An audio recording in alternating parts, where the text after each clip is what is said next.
तो दोस्तों आज मैं वन पंच मैन के सीजन 3 को शुरू करने वाला हूँ और आज की इस वीडियो में मैं एक्सप्लेन करने जा रहा हूँ सीजन 3 के एपिसोड 1, 2 और 3 को एक साथ। लेकिन मैं आपको पहले ही बता दूं कि अगर आपने अभी तक सीजन 2 नहीं देखा है तो फटाफट से जाके पहले देख लो, क्योंकि उसे देखे बगैर सीजन 3 का कुछ भी आपको समझ में नहीं आएगा। और अगर आप सीजन 2 की एक्सप्लेनेशन वीडियोस देखना चाहते हैं तो उसकी प्लेलिस्ट आपको हमारी वीडियो के एंड में मिल जाएगी। तो चलिए बिना किसी देरी के वीडियो को स्टार्ट करते हैं। एपिसोड की स्टार्टिंग में हम हीरो एसोसिएशन के मेंबर्स को मीटिंग करते देखते हैं, जो कि एल्डर सेंटरपीड के बारे में बात कर रहे होते हैं और उन्हें पता चल चुका था कि उसे किसी ने हरा दिया है और उन्हें लगता है कि ये सब किंग ने किया है, क्योंकि आखिरी बार वही एल्डर सेंटरपीड को हराने के लिए गया था। लेकिन वो ये बात नहीं जानते कि उसके साथ साइटामा भी था, जिसने अपने एक पंच से एल्डर सेंटरपीड को हराया था। और एक बार फिर किंग को वापस साइटामा की जीत का क्रेडिट मिल जाता है। अब यहाँ पर इनकी मीटिंग का दूसरा मुद्दा होता है सिल्वर फैंग, जो कि गारो को पकड़ने में नाकाम हो गया था और उसके बाद से उन्हें सिल्वर फैंग से कोई खबर नहीं मिली, जिसके चलते वो गारो को मॉन्स्टर का टाइटल दे देते हैं, क्योंकि वो क्लास एस के टॉप 3 हीरो से लड़ा और जिंदा बच गया, यानी कि वो काफी ज्यादा ताकतवर बन चुका है और अब वो एक मॉन्स्टर है। और फिर इनका अगला मुद्दा होता है मॉन्स्टर एसोसिएशन, जिन्होंने इन्हें ऑर्डर दिया है कि वो 3 दिन के अंदर इनका हाइड आउट ढूंढे और उनसे फाइट करें, और अगर वो ऐसा नहीं करते हैं तो जो हॉस्टेज उन्होंने पकड़ रखा है वो उसकी जान ले लेंगे। इस हॉस्टेज का नाम होता है वगन्मा, जो कि हीरो एसोसिएशन के सबसे बड़े डायरेक्टर नारिंगी का बेटा है। अब क्योंकि इन लोगों के सर पर इतनी बड़ी मुसीबत आ रखी है तो ये लोग ब्लास्ट को बुलाने का डिसाइड करते हैं, जो कि क्लास एस का नंबर 1 हीरो है। लेकिन सिच इन सबको ऐसा करने से मना करता है, क्योंकि वो नंबर 1 हीरो है और जब उसकी जरूरत पड़ेगी तो वो खुद हमारी मदद करने आएगा, ऐसा उसने कहा है। और फिर तभी इधर नारिंगी आ जाता है, जो कि इन सब लोगों को डांटने लगता है, क्योंकि उसके बेटे को अगवा हुए 24 घंटे हो चुके हैं और उन्होंने अब तक कुछ भी नहीं किया। जिस पर सिकिंगल नाम का बंदा बोलता है कि मैं आपके बेटे को बचाने के ऑपरेशन को लीड कर रहा हूँ। हमने हीरोज की एक टीम तो बना ली है, पर हमने अभी तक उनका हाइड आउट नहीं ढूंढा है। बेसिकली वो यहाँ नारिंगी को समझाने की कोशिश करता है कि हमारी छोटी सी गलती से उसके बेटे की जान जा सकती है, लेकिन नारिंगी उनकी एक नहीं सुनता, क्योंकि वो गुस्से में होता है और वो फिर गुस्से में ही यहाँ से निकल जाता है। और फिर तभी हम सिकिंगल की टीम देख पाते हैं, जिसमें थी टाट्सुमाकी, ब्लैक लस्टर और पिग गॉड, और साथ ही साथ चाइल्ड एम्परर, जो कि उनके हाइड आउट का पता लगा रहा होता है, क्योंकि अब उनके पास 2 दिन का ही वक्त बचा था। और फिर तभी एटॉमिक समुराई अपने डिसाइपल्स के साथ इनकी टीम को ज्वाइन करता है, और साथ ही साथ अमाय मास्क भी, जो कि इस टीम को ज्वाइन करना चाहता है, लेकिन कोई भी उसे अपनी टीम में नहीं लेना चाहता, क्योंकि वो बहुत ज्यादा घमंडी है और उसका इस ऑपरेशन को ज्वाइन करने का मकसद उस हॉस्टेज को बचाना नहीं बल्कि मॉन्स्टर से बदला लेने का है, जो कि उसके कॉन्सर्ट में आया था और उसके पूरे कॉन्सर्ट को खराब कर दिया था। वो यहाँ सब लोगों को ऐसे दिखाता है कि वो सबसे ज्यादा इंटेलिजेंट और सबसे काफी ज्यादा ताकतवर है, जिस पर एटॉमिक समुराई और उसकी नहीं बनती। और फिर एटॉमिक समुराई और उसके डिसाइपल्स कुछ देर आराम करने के लिए चले जाते हैं। सीन कट होता है और हम पूरी पूरी प्रिजनर को देख पाते हैं, जो कि अपने जेल यानी कि घर वापस आया था और उसके सारे दोस्तों को किसी मॉन्स्टर ने अगवा कर लिया था और उन्हें भी मॉन्स्टर बना दिया था। यहाँ वार्डन उसे बताता है कि एक बिल्ली जैसा दिखने वाला मॉन्स्टर यहाँ आया था, जो कि पूरी पूरी प्रिजनर को पकड़ना चाहता था, लेकिन वो वहाँ नहीं था, तो वो उसके दोस्तों को मॉन्स्टर बनाकर वहाँ से ले गया, जिसके चलते पूरी पूरी प्रिजनर इन सारे मॉन्स्टर से बदला लेने के लिए निकल जाता है। और फिर सीन कट होता है और हम चाइल्ड एम्परर को देख पाते हैं, जो कि हीरो एसोसिएशन के सारे स्टाफ को कमरे से बाहर निकालता है और फिर मेटल नाइट से कांटेक्ट करके उससे बात करने की कोशिश करता है। पूछता है कि क्या तुम्हें उनका हाइड आउट पता है, जिस पर मेटल नाइट हाँ में जवाब देता है, पर कहता है कि मैं तुम्हें नहीं बताऊंगा, क्योंकि तुम लोग अगर वहां गए तो तुम लोग पकड़े जाओगे और साथ ही साथ तुम लोगों को हॉस्टेज बना लिया जाएगा। इसीलिए मैं तुम्हें हाइड आउट की लोकेशन तब बनाऊंगा जब तुम मेरे प्लान के साथ एग्री करो, जो कि ये है कि हम उस पूरे सिटी पर बॉम्ब्स गिराएं, जिससे सिर्फ एक ही इंसान की जान जाएगी, लेकिन सारे के सारे हमारे दुश्मन खत्म हो जाएंगे। ये सुन चाइल्ड एम्परर वापस उसके प्लान को फॉलो करने से मना कर देता है, जिस पर मेटल नाइट उसे बताता है कि मेरी बात मानो, तुम किंग उरोची से नहीं लड़ सकते, क्योंकि तुमने उसे अब तक देखा नहीं है। और फिर हमें एक बात बताई जाती है कि ड्राइव नाइट उनके हाइड आउट को इन्वेस्टिगेट करने के लिए गया था, लेकिन उसके बाद से उसका कुछ पता नहीं चला, जिसका मतलब हम समझ सकते हैं कि ड्राइव नाइट मर चुका है। सीन कट होता है और हम नारिंगी को देख पाते हैं, जो कि कुछ लोगों को हायर करता है और उन्हें उनकी ताकत बढ़ाने के लिए बैटल सूट्स भी देता है, जिसके चलते वो उसके बेटे को बचा पाएंगे। और फिर ये सारे लोग सिटी जेड में पहुंच जाते हैं, जिसके बाद उनके साथ क्या हुआ हमें नहीं पता चलता। और फिर तभी हम ज़ॉम्बी मैन को देख पाते हैं, जो कि उस आर्मर्ड गोरिल्ला का किसी वजह से पीछा कर रहा था। और फिर सीन कट होता है और हम फुबुकी को देख पाते हैं, जो कि साइटामा के अपार्टमेंट की तरफ जा रही होती है। फुबुकी आज Silver Fang, Bomb, Genos, King और साइटामा को एक साथ देखती है और काफी ज्यादा शौक हो जाती है कि आखिर क्लास एस के हीरोज इस साइटामा के साथ क्या कर रहे हैं। और फिर फुबुकी सबको बाहर हुई इमरजेंसीज के बारे में बताती है, जिस पर वो कहते हैं कि हमें मालूम है और हम अभी अभी कुछ मॉन्स्टर से लड़कर आए हैं, जिसके चलते हम काफी ज्यादा थक चुके हैं और अभी और फाइट नहीं कर सकते। अब सबके सब लोग यहाँ पर इंजर्ड होते हैं सिवाय साइटामा के। वो फिर साइटामा के साथ मीटिंग करने का डिसाइड करती है, लेकिन साइटामा अपनी मस्ती में लगा रहता है। और फिर ये लोग हीरो एंटर गारो के बारे में बात करते हैं, जो कि एक एक करके सारे ताकतवर हीरो से फाइट कर रहा है। ये सुन साइटामा को थोड़ा गुस्सा आ जाता है, क्योंकि वो भी एक ताकतवर हीरो है और गारो उससे अब तक लड़ने नहीं आया है, जिसका मतलब है कि गारो उसे कमजोर समझ रहा है। और वो फिर गुस्से में गारो को ढूंढने के लिए यहाँ से निकल जाता है और साथ ही साथ डिनर के लिए सामान लेने के लिए भी। अब यहाँ हमें पता चलता है कि क्लास एस के सारे हीरोज के पास एक ट्रांसमीटर होता है, जिसके चलते हीरो एसोसिएशन उनकी लोकेशन का पता लगा पाती है। लेकिन एल्डर सेंटरपीड और गारो से हुई फाइट के दौरान सिल्वर फैंग, जेनोस और किंग तीनों के ट्रांसमीटर टूट जाते हैं, जिसके चलते हीरो एसोसिएशन को नहीं पता कि ये लोग कहाँ हैं और क्या कर रहे हैं। सीन कट होता और हम गारो को देख पाते हैं, जो कि सिल्वर फैंग से हुई फाइट के बाद से ही 2 घंटे से बेहोश पड़ा था। होश में आने के फौरन बाद उसे यहाँ अपने बराबर में एक लेटर मिलता है, जिस पर लिखा था कि मैं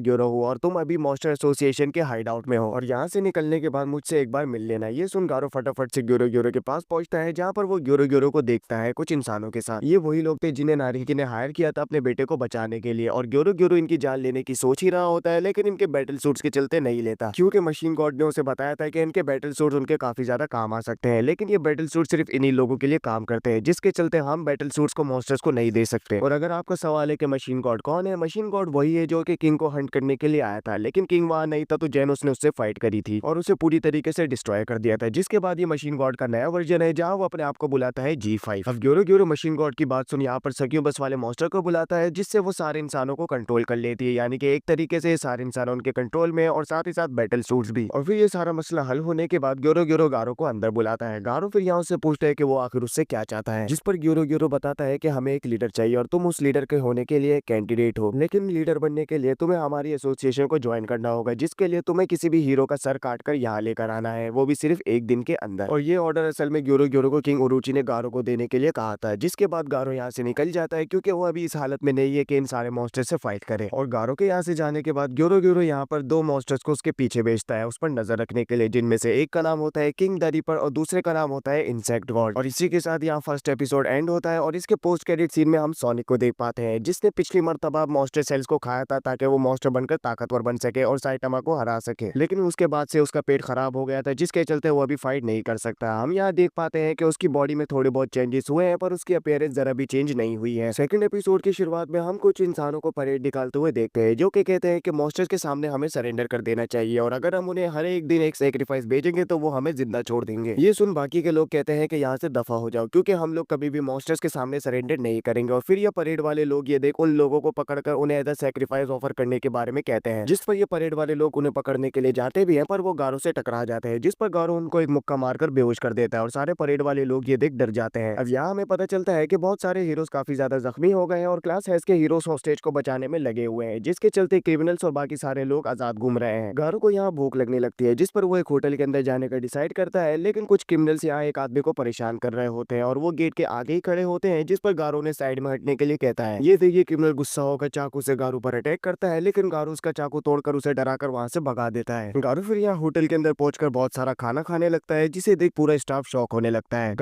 लेकिन गारो की जेब में एक पैसा नहीं था, जिसके चलते वो यहाँ से खाना खाने के बाद भागने का डिसाइड करता है और फिर मौके की तलाश में लगा रहता है। और तभी हम यहाँ साइटामा को भी देखते हैं, जो कि इसी होटल के अंदर बैठकर खाना खा रहा होता है, लेकिन तभी वो नोटिस करता है कि उसका वॉलेट कहीं गिर गया है, जिसके चलते वो डरता है और भागने के बारे में सोचने लगता है। कि तभी फुबुकी यहाँ आकर साइटामा से मिलती है और उसके साथ बैठकर बातें करने लगती है। वो बेसिकली साइटामा को अपनी गैंग ज्वाइन करवाना चाहती थी, और अगर वो भी ज्वाइन कर लेगा तो शायद क्लास एस के बाकी हीरोज भी मेरी गैंग ज्वाइन कर ले। ये सोचते हुए ही वो साइटामा को गारो को पकड़ने के तरीकों के बारे में बताने लगती है, जिस पर साइटामा उसके लिए कुछ चिप्स मंगवाता है, जो कि उसने फुबुकी के लिए मंगवाई थी। फुबुकी फिर इन चिप्स को खाने लगती है, जहाँ साइटामा उसे घूर घूर कर देखने लगता है, जहाँ उसका मेन प्लान ये था कि वो फुबुकी को इस बिल के साथ फंसा देगा और यहाँ से भाग जाएगा। और फिर तभी हम यहाँ रेस्टोरेंट के स्टाफ को शोर मचाते हुए देखते हैं, जो कि कह रहे थे कि एक आदमी यहाँ से बहुत सारा खाना खाने के बाद भाग गया, जो कि और कोई नहीं बल्कि गारो था। और साइटामा को भी अब यहाँ से भागने का मौका मिल गया था, इसलिए वो यहाँ से फुबुकी से ये कहकर चला जाता है कि वो उसे पकड़ने जा रहा है, इसलिए ये बिल तुम भर देना। ये सुन फुबुकी शॉक हो गई थी कि उसने उसे बिल के साथ फंसा दिया। और फिर तभी हम गारो को देख पाते हैं, जो कि उस रेस्टोरेंट से काफी ज्यादा दूर आ गया था। और फिर तभी वो तारियो को देखता है, जिसे कुछ बच्चे बुली कर रहे होते हैं। गारो तारियो को बचाता है और उन सारे बच्चों को डराकर भगा देता है, और फिर तारियो को भी घर जाने के लिए कहता है, क्योंकि रात हो जाएगी और बहुत सारे मॉन्स्टर्स यहाँ आने लगेंगे। तारियो गारो को देख पहले तो उससे माफी मांगता है, क्योंकि वो पिछली मर्तबा वहां से उसे छोड़कर भाग गया था, जबकि गारो ने उसकी जान बचाने की कोशिश करी थी। गारो फिर यहाँ उससे कहता है कि कोई बात नहीं, और फिर तभी साइटामा इनके पीछे आ जाता है और गारो को देख कहता है कि तुमने इस बार तो ये सब कर लिया है, पर अगली मर्तबा अपना बिल पे करके जाना। और फिर वो यहाँ से जाने लगता है। गारो ये देख गुस्सा हो जाता है कि पहले तो वो उससे फाइट करने आया, फिर वो उससे बिना फाइट किए ही जा रहा है, क्या वो मुझे कमजोर समझता है? जिस पर गारो गुस्सा होकर उस पर अटैक करने जा रहा होता है, लेकिन साइटामा उसे अपने एक पंच से ही दूर उड़ा देता है और गारो वहीं जमीन पर गिरने पर बेहोश हो जाता है। तारियो ये देख काफी ज्यादा शौक हो जाता है और इससे डरने लगता है, जिस पर साइटामा उससे पूछता है कि क्या वो मुझे जानता है, जिस पर तारियो मना कर देता है। और साइटामा ये सुन काफी ज्यादा रिलीफ महसूस करता है और वहां से भागकर फटाफट निकल जाता है। साइटामा के निकलने के बाद तारियो यहाँ गारो को होश में लाता है, जहाँ पर गारो की वापस याददाश्त जा चुकी थी और वो भूल गया था कि वो बेहोश कैसे हुआ, जिस पर तारियो उसे सब कुछ बताता है। और फिर तभी इनके सामने दो मॉन्स्टर्स आ जाते हैं, जो कि वही मॉन्स्टर्स थे जिन्हें ग्योरो ग्योरो ने गारो पर नजर रखने के लिए कहा था। वो दोनों ही गारो से काफी ज्यादा डिसअपॉइंट हुए थे कि वो एक मामूली हीरो से हार गया और साथ ही साथ एक इंसान को बचाने की कोशिश कर रहा है। वो मॉन्स्टर कहलाने के लायक नहीं है और ना ही हमारा लीडर बनने के लिए, जिस पर ये लोग तारियो और गारो दोनों को ही खत्म करने का डिसाइड करते हैं। गारो ये देख तारियो को यहाँ से भागने के लिए कहता है, है, लेकिन तारियो डर के मारे हिल ही नहीं पाता और बताता है कि किंग द रीपर वो मॉन्स्टर है जो कि बच्चों की जान लेने में काफी ज्यादा खुश होता है। यही सोच सोच कर वो डरने लगता है, जिस पर गारो से इनकरेज करता है कि वो स्ट्रॉन्ग है और यहाँ से भाग सकता है, तो चलो फटाफट से यहाँ से भागो। ये देख किंग द रीपर तारियो को मारने की कोशिश करता है, लेकिन गारो से बचा लेता है। गारो फिर यहाँ तारियो को भागने का एक मौका देता है और तारियो यहाँ से भाग जाता है, जिस पर गारो इन दोनों ही मॉन्स्टर से फाइट करता है। ये दोनों मॉन्स्टर्स गारो पर काफी ज्यादा भारी पड़ते हैं, क्योंकि गारो की बॉडी यहाँ पर लड़ने की हालत में नहीं होती, क्योंकि वो सिल्वर फ्रैंक से हुई फाइट के दौरान से बहुत ज्यादा इंजर है। सीन कट होता है और हम ग्योरो ग्योरो को देख पाते हैं, जिसके पास वही पंछी आता है जिसने गारो की पिछली मर्तबा जान बचाई थी। वो यहाँ उससे पूछता है कि आखिर उसने दो सबसे खतरनाक मॉन्स्टर्स को गारो पर नजर रखने के लिए क्यों भेजा है, क्योंकि उन दोनों में ही पेशेंस नहीं है और जब भी वो गारो को कोई फजूल हरकत करता देखेंगे तो उसकी जान लेने की कोशिश करेंगे। ये सुन ग्योरो ग्योरो बताता है कि मैंने यही सोचकर ही उन दोनों मॉन्स्टर्स को गारो पर नजर रखने के लिए भेजा है, ताकि उन दोनों ही मॉन्स्टर से फाइट करने के बाद गारो और भी ज्यादा स्ट्रांग बन जाए, जिससे वो मेरे एक्सपेरिमेंट सर्वाइव कर पाएगा और मैं उसे दूसरा किंग ओरोची बना दूंगा। ये सुन फिनिक्स मैन यानी कि ये पंछी पूछता है कि आखिर ये कैसे पॉसिबल है, जिस पर ग्योरो ग्योरो बताता है कि ये पॉसिबल है क्योंकि किंग ओरोची को भी मैंने ही बनाया है, जो कि पहले इंसान हुआ करते थे, और किंग ओरोची जितना ताकतवर बनने का राज क्या है वो सिर्फ मैं ही जानता हूँ। ये सुन फिनिक्स मैन यहाँ से चला जाता है और सोचने लगता है कि शायद ग्योरो ग्योरो अगर उसे भी ताकतवर समझे तो उसे भी किंग ओरोची बना सकता है। और यही सेकंड एपिसोड का एंड हो जाता है, जिसके पोस्ट क्रेडिट सीन में हम ज़ॉम्बी मैन को देख पाते हैं, जो कि आर्मर्ड गोरिल्ला का पीछा करते हुए एक फूड स्टॉल तक पहुंच गया था। यहाँ आर्मर्ड गोरिल्ला खाना बना रहा होता है और उससे पूछता है कि वो क्या खाएगा, जिस पर ज़ॉम्बी मैन बताता है कि वो कुछ नहीं खाएगा, वो तुम हाउस ऑफ एवोल्यूशन वालों से बदला लेने के लिए आया है। ये सुन आर्मर्ड गोरिल्ला उसे शौक होकर बताता है कि हाउस ऑफ एवोल्यूशन को पहले ही एक हीरो ने हराकर खत्म कर दिया है और हम यहाँ अपनी सुकून की जिंदगी जी रहे हैं। ये सुन ज़ॉम्बी मैन शॉक होता है और हमें यहाँ ज़ॉम्बी मैन के बारे में एक बात पता चलती है कि वो हाउस ऑफ एवोल्यूशन का 66 एक्सपेरिमेंट था, जहाँ हाउस ऑफ एवोल्यूशन का लीडर एक ऐसी बॉडी बनाने की कोशिश कर रहा था जो कि हमेशा अमर रहे, और उसका 66 एक्सपेरिमेंट फेल तो हो गया था, पर वो ज़ॉम्बी मैन था जो कि किसी तरह सरवाइव कर गया। और फिर थर्ड एपिसोड की शुरुआत में हम ज़ॉम्बी मैन को डॉक्टर जेनेस से मिलता हुआ देखते हैं, जो कि हाउस ऑफ एवोल्यूशन का लीडर था। डॉक्टर जेनेस पहले तो ज़ॉम्बी मैन को देख काफी ज्यादा सरप्राइज हुआ था, जिस पर ज़ॉम्बी मैन उससे पूछता है कि आखिर तुमने एक्सपेरिमेंट करना बंद कैसे कर दिया, क्योंकि तुमने तो हार ना मानने का डिसीजन लिया था। जिस पर जीनस बताता है कि मेरी रिसर्च का मकसद एक ऐसी बॉडी बना लेने का था जो कि अमर हो और साथ ही साथ बहुत ज्यादा ताकतवर, और उसे लगता था कि ये अचीवमेंट सिर्फ एक इंसान को मॉन्स्टर बनाकर ही हासिल की जा सकती है। वो फिर यहाँ ज़ॉम्बी मैन को मॉन्स्टर्स के बारे में बताता है कि मॉन्स्टर 3 टाइप्स के होते हैं। पहले वो लोग जो इंसान से मॉन्स्टर में तब्दील होते हैं अपनी डिजायर के चलते, और दूसरे वो जिन्हें साइंटिफिकली बनाया जाता है एक दूसरे मॉन्स्टर्स के डीएनए को एक साथ जोड़ने से, और तीसरे मॉन्स्टर्स वो होते हैं जो नेचुरली तौर पर हमारी दुनिया में मौजूद है और उनके पास अपनी ही इंटेलिजेंस है, जिसके चलते हम उन्हें कंट्रोल नहीं कर सकते। और इन्हीं मॉन्स्टर से फाइट करते हैं हीरो, जिनमें से कुछ काफी ज्यादा टैलेंटेड होते हैं, कुछ काफी ज्यादा ताकतवर होते हैं और किसी किसी के पास मैजिकल पावर्स होती है। लेकिन फिर मेरी मुलाकात हुई एक ऐसे हीरो से जो कि अपने लिमिटर को ब्रेक करने में कामयाब हो गया था, वो भी सिर्फ ट्रेनिंग के चलते, और अपने लिमिटर को ब्रेक करने के बाद वो इतना ज्यादा ताकतवर बन गया कि सिर्फ उसका एक पंच ही लोगों को हराने के लिए काफी था। ज़ॉम्बी मैन ये सुन पूछता है कि आखिर ये लिमिटर क्या होता है, जिस पर जेनस उसे बताता है कि लिमिटर ऐसी चीज है जो कि हर इंसान के अंदर मौजूद होती है, और ये हम सब इंसानों के अंदर गॉड की तरफ से है, जो कि हमें बहुत ज्यादा ताकतवर बनने से रोकती है। लेकिन साइटामा उसे ब्रेक करने में कामयाब हो गया, पर उसके चलते उसने एक भारी कीमत चुकाई, जिसके चलते वो गंजा हो गया और साथ ही साथ उसे अब कुछ इमोशंस फील नहीं होते। लेकिन वो एक तरीके से दुनिया का सबसे ताकतवर आदमी बन गया है और तुम उससे एक दिन जरूर मिलोगे, क्योंकि वो भी तुम्हारी तरह एक हीरो है। ज़ॉम्बी मैन फिर यहाँ जेनस अपना आखिरी सवाल पूछता है कि आखिर उसने टाकोयाकी की शॉप क्यों खोली, जिस पर वो बताता है कि वो उस पर रिसर्च कर रहा है, लेकिन इस बार वो ये सब कुछ मजे के लिए कर रहा है और अब से वो किसी भी इंसान की जान नहीं लेगा। सीन कट होता और हम गारो को देख पाते हैं, जिसकी इन दोनों मॉन्स्टर्स ने काफी बुरी हालत कर दी थी, पर गारो अब यहाँ इनसे कहता है कि उसने उनके सारे मूव्स देख लिए हैं, जिस वजह से वो उसे अब दोबारा कभी भी हिट नहीं कर पाएंगे। कि तभी यहाँ गारो के सामने वो स्लाइम वाला मॉन्स्टर आ जाता है, जो कि अपने आप को जेलीफिश बुलाता है, और उसके साथ यहाँ तारियो होता है, जिसे देख गारो काफी ज्यादा गुस्सा होता है, और तभी उसे याद आ जाता है कि वही स्लाइम मॉन्स्टर है जिसे उसने मेटल बेड से हुई फाइट के बाद मारा था। गारो उसे तारियो को छोड़ने के लिए कहता है, जिसका फायदा उठाकर किंग द रीपर आकर गारो पर अटैक करता है और अटैक करता ही जाता है, जिस पर इंसेक्ट गॉड उसे रोकता है और उसे याद दिलाता है कि हमें ग्योरो ग्योरो की तरफ से ऑर्डर्स मिले हैं कि हमें गारो की जान नहीं लेनी है। लेकिन अब बहुत देर हो चुकी थी, क्योंकि किंग द रीपर बताता है कि गारो मर चुका है। ये सुन तारियो शॉक होता है और फिर ये मॉन्स्टर तारियो को अपने साथ हाइड आउट ले जाते हैं। सीन कट होता है और हम साइटामा का अपार्टमेंट देख पाते हैं, जहाँ पर हम जेनस को किंग को गेम खेलता देखते हैं, जो कि ये नोटिस करना चाहता था कि आखिर साइटामा भी गेम क्यों खेलता है। और फिर ये लोग देखते हैं कि रात हो चुकी है, पर साइटामा अभी तक वापस नहीं आया। क्या वो सच में गारो से फाइट कर रहा होगा? यही सोच सोच कर वो परेशान होने लगते हैं कि तभी साइटामा घर के अंदर आ जाता है। उसके कपड़ों पर यहाँ मॉन्स्टर्स का खून लगा होता है, जो कि उसे रास्ते में मिले थे, जिन्हें उसने हरा दिया था। ये सब लोग साइटामा की परेशान शक्ल देख समझ जाते हैं कि साइटामा के साथ कुछ तो बुरा हुआ है, जिस पर वो उससे पूछते हैं और साइटामा बताता है कि मेरा वॉलेट कहीं गिर गया था, जो कि मुझे नहीं मिला, जिसमें 6000 रुपए थे। ये सुन जेनोस उस वॉलेट को ढूंढने के लिए जाने लगता है, लेकिन सब लोग उसे रोकते हैं और साइटामा से गारो के बारे में पूछते हैं, क्योंकि वो उसे खत्म करने के लिए बाहर गया था। अब थोड़ा सोचने पर साइटामा को यहाँ याद आता है कि जिस रेस्टोरेंट स्टेशन से वो भागकर आया था, वहाँ वो अपना डिनर का सारा सामान भूल गया है और अब उसके पास दोबारा से डिनर का सामान खरीदने के लिए और पैसे नहीं बचे हैं। लेकिन तभी फुबुकी यहाँ आ जाती है और साइटामा को गुस्से से देख कहती है कि तुम अपना सामान वहाँ भूल गए थे और तुम्हारी हिम्मत कैसे हुई मुझे रेस्टोरेंट के बिल के साथ फंसाने की। ये सुन साइटामा उसे थैंक यू कहता है और उससे माफी भी मांगता है। कहता है कि उसके पास कोई दूसरा ऑप्शन नहीं था क्योंकि वो उस चोर को पकड़ने के लिए गया था। साइटामा फिर यहाँ सब लोगों के लिए डिनर बनाने लगता है जिसमें जेनोस भी उसकी मदद करने लगता है। लेकिन तभी जेनोस डिटेक्ट करता है कि कोई मॉन्स्टर गेट के आगे ही खड़ा है। वो यहाँ किंग को उस मॉन्स्टर से लड़ने के लिए बाहर भेजता है, जहाँ पर किंग वापस अंदर आकर बताता है कि तुमसे कोई विजिटर मिलने आया है और ये और कोई नहीं बल्कि डॉक्टर कुसेनो थे। डॉक्टर कुसेनो बताते हैं कि उन्हें आज सुबह जेनोस की बॉडी से डिस्ट्रेस सिग्नल मिला था जिसका पीछा करते हुए वो यहाँ आए हैं और देखने से ऐसा लगता है कि तुम्हें फटाफट से रिपेयर्स की जरूरत है क्योंकि तुम्हारी हालत काफी बुरी हो रखी है। और फिर डॉक्टर कुसेनो यहाँ पहली मर्तबा साइटामा से मिलते हैं जो कि जेनोस का मास्टर है। साइटामा डॉक्टर कुसेनो को यहाँ से जाने के लिए कहता है क्योंकि उसका अपार्टमेंट काफी ज्यादा छोटा है और उसमें पहले ही बहुत सारे लोग मौजूद हैं। लेकिन तभी डॉक्टर कुसेनो अपने बैग से साइटामा को प्रीमियम मीट निकाल कर देते हैं एज अ गिफ्ट, जिसे लेकर साइटामा डॉक्टर कुसेनो को यहाँ रुकने की इजाजत दे देता है और फिर इस मीट से हॉटपॉट बनाने का डिसाइड करता है। ये देख फुबुकी काफी ज्यादा शौक होती है क्योंकि वो बहुत देर से साइटामा को अपनी टीम में लाने की कोशिश कर रही है और अब उसे एक आइडिया मिल चुका था कि अगर वो साइटामा को प्रीमियम मीट ला कर दे तो साइटामा शायद उसकी टीम ज्वाइन करने के बारे में थोड़ा सोचे। और फिर सीन कट होता है और हम ग्योरो ग्योरो को उन दो मॉन्स्टर से बात करता देखते हैं जो कि गारो को मारने के बाद यहाँ इसे रिपोर्ट देने के लिए आए थे। वो उसे बताते हैं कि हमने गारो को मार दिया है, जिस पर ग्योरो ग्योरो कहता है कि कोई बात नहीं, जो हो गया सो हो गया, पर तुम इस बच्चे को यहाँ क्यों लेकर आए हो? तुम जानते हो ना कि इसने हमारा हाइड आउट देख लिया है, इसलिए इसे जल्द से जल्द मार दो। जिस पर किंग द रीपर कहता है कि मैं इसे तड़पा तड़पा कर मारूंगा लेकिन अभी नहीं, कुछ देर बाद, क्योंकि मुझे अभी कुछ देर आराम करना है। वो फिर यहाँ तारियो को वगन्मा के साथ बंद करके चला जाता है, जहाँ वो बीच रास्ते में मशीन गॉड से भी मिलता है जिसके हाथ में मेटल नाइट का सर होता है। और फिर हम यहाँ तारियो और वगन्मा को बात करता देखते हैं, जहाँ वगन्मा कहता है कि फिक्र मत करो, मेरे डेड नारिंग की बहुत सारे हीरोज को लेकर आकर हम दोनों को ही बचा लेंगे। लेकिन तभी वो जेलीफिश नाम का मॉन्स्टर आकर इन दोनों को बताता है कि तुम्हारी मदद करने कोई भी नहीं आने वाला, क्योंकि हमारे पास ऐसे मॉन्स्टर्स हैं जो कि इन हीरो से लड़ने की काफी दिनों से तैयारी कर रहे हैं। और क्योंकि अब हीरो से फाइट होने में एक ही दिन बाकी था तो बहुत सारे मॉन्स्टर्स यहाँ अपनी तैयारियों में लगे होते हैं, जहाँ पर हम टेम्पेस्ट विंड और हेलफायर फ्लेम को ट्रेनिंग करता हुआ देखते हैं जो कि एक दूसरे से फाइट कर रहे होते हैं और उनका मेन मकसद क्लास एस के फ्लैशी फ्लैश के हीरो को हराने का है। और इसी के साथ ये थर्ड एपिसोड यहीं पर एंड हो जाता है। अब इस एनीमे में आगे क्या होने वाला है वो आपको अगली वीडियो में पता चलेगा। वीडियो अच्छी लगी हो तो लाइक जरूर कीजिएगा।